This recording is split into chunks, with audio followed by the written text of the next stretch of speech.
अब सेना का नेतृत्व कर्ण के हाथों आया। कर्ण और अर्जुन का युद्ध तो जैसे नियति ने पहले से निश्चित कर रखा था। कर्ण ने जीवन भर अपमान, तिरस्कार, जाति भेद सहा, पर फिर भी दुर्योधन के प्रति वफादार रहा। युद्ध के एक चरण में कर्ण का दिव्य अस्त्र विजय था, जो निश्चित रूप से शत्रु का वध कर सकता था, पर उसने उसे घटोत्कच पर चला दिया। कृष्ण चाहते भी यही थे, क्योंकि यदि वह अस्त्र अर्जुन पर चलता तो उसकी रक्षा कठिन होती। अंततः वह दिन आया जब अर्जुन और कर्ण आमने सामने खड़े हुए। युद्ध भयंकर हुआ। अचानक कर्ण के रथ का पहिया कीचड़ में धंस गया। कर्ण ने शास्त्रानुसार युद्ध विराम की प्रार्थना करते हुए कहा, अर्जुन, धर्म के अनुसार जब कोई निशस्त्र या संकट में हो तो उस पर प्रहार नहीं करना चाहिए। मेरे रथ का पहिया निकाल लेने दो, फिर हम बराबरी से युद्ध करेंगे। कृष्ण ने अर्जुन से कहा, जब द्रौपदी का चीरहरण हो रहा था तब कर्ण ने कौन सा धर्म याद रखा था?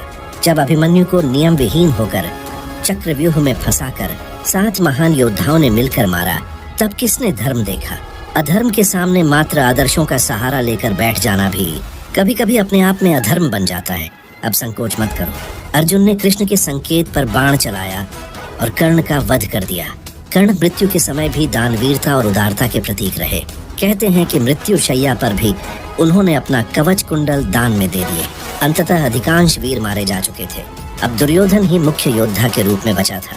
वह एक सरोवर के भीतर जल स्थल योग से छिप बैठा था। कृष्ण ने भीम को उसकी छिपने की जगह बता दी। दुर्योधन बाहर आया और घोषणा की, मैं केवल भीम के साथ गदा युद्ध करूंगा। भीम और दुर्योधन दोनों गदा युद्ध के परम कुशल योद्धा थे। नियम था, कमर से नीचे प्रहार नहीं किया जाएगा। काफी समय तक युद्ध चलता रहा। कभी दुर्योधन भारी पड़ा, कभी भीम। कृष्ण ने भीम को संकेत दिया, याद करो, यही दुर्योधन था जिसने द्रौपदी को सभा में नग्न करने का आदेश दिया था। यही तुम्हारे भाइयों के वध का कारण बना। यह केवल योद्धा नहीं, अत्याचार का प्रतीक है। भीम ने नियम तोड़ते हुए दुर्योधन की जांघ पर गदा से प्रचंड प्रहार किया। दुर्योधन की जांघें टूट गईं। वह भूमि पर गिर पड़ा। दुर्योधन का अंत हो गया, पर उसके भीतर का अहंकार अंतिम सांस तक टूटने को तैयार न था। युद्ध भले ही समाप्त हो गया।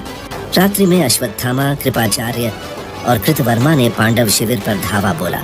सोते हुए युवराजों, द्रौपदी के 5 पुत्रों का वध कर डाला। अभिमन्यु पहले ही चक्रव्यूह में शहीद हो चुका था। इस प्रकार पांडवों की अगली पीढ़ी भी लगभग नष्ट हो गई। कुरुक्षेत्र की भूमि शवों से पट गई।